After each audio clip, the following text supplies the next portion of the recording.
അത് നമ്മൾ ഇത് വെക്കാം, നമ്മുടെ ഈ ടോയ്ലറ്റ്, ബയോ ടോയ്ലറ്റ്.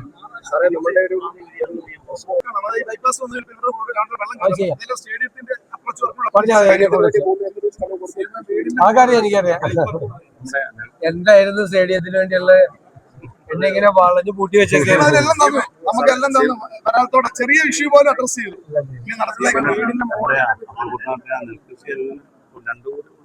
നെൽകൃഷിയുടെ നാശം ഉണ്ടായത് ഇതുവരെ ഉള്ളത് 1 ഹെക്ടറിന് 13,500 രൂപയല്ലേ.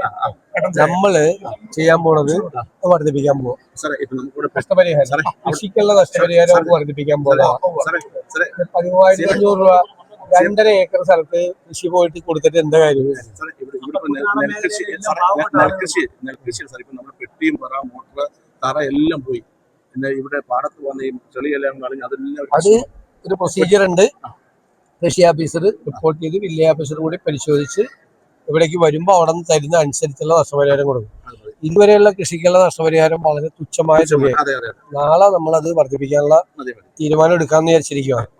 അല്ലേ? സഹായൊക്കെ കൊടുത്തിട്ട് ഇനിയുള്ള കാലം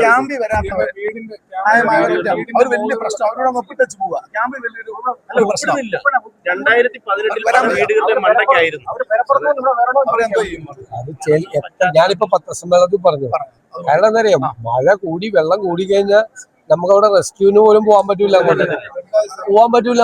നമുക്കൊക്കെ പറ്റിയിട്ടുള്ളല്ലേ. അത് എല്ലായിടത്തും വിളിച്ച വരൂല. ഇന്ന് രാത്രി ചിലര് വീട്ടിൽ നിന്ന് ഇറങ്ങൂല. അതല്ലേ? ഇന്ന് രാത്രി അതിതീവ്ര മഴ.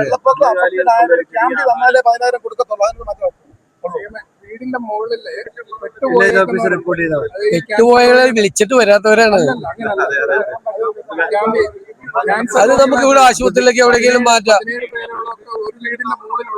അതൊക്കെ നമുക്ക് മാറ്റാം. പക്ഷെ ഒരു കാര്യമുണ്ട്, വെള്ളം പൊങ്ങിക്കഴിഞ്ഞാൽ നമുക്ക് റെസ്ക്യൂ ഓപ്പറേഷൻ പോലും നടത്താൻ പറ്റില്ല. അവരെ മാറ്റാനുള്ള പരിപാടി ചെയ്യാം. എന്താ ഇപ്പൊ വെള്ളം ഇല്ലെങ്കിൽ, വെള്ളം വർദ്ധിച്ചു കഴിഞ്ഞാൽ പിന്നെ പോവാൻ ബുദ്ധിമുട്ട് വരും. ഇറങ്ങാൻ പറ്റില്ല. സാറേ, ഇവിടെ തിരുവല്ലയിൽ തന്നെ റെസ്ക്യൂ ഓപ്പറേഷന്റെ സാഹചര്യങ്ങൾ കുറവാണ്, വളരെയധികമായിട്ട് കുറവുണ്ട്. ബോട്ടുകളാണെങ്കിലും കുറവ്. റെസ്ക്യൂ ഫയർ ആൻഡ് സേഫ്റ്റി ഇഷ്ടം പോലെ ആവശ്യത്തിന് പോട്ടെ. കന്നുകാലികള് അതിന് പൈസ കൊടുത്തിട്ടുണ്ട്. അതൊക്കെ നമുക്ക് അത് കൊടുക്കാം.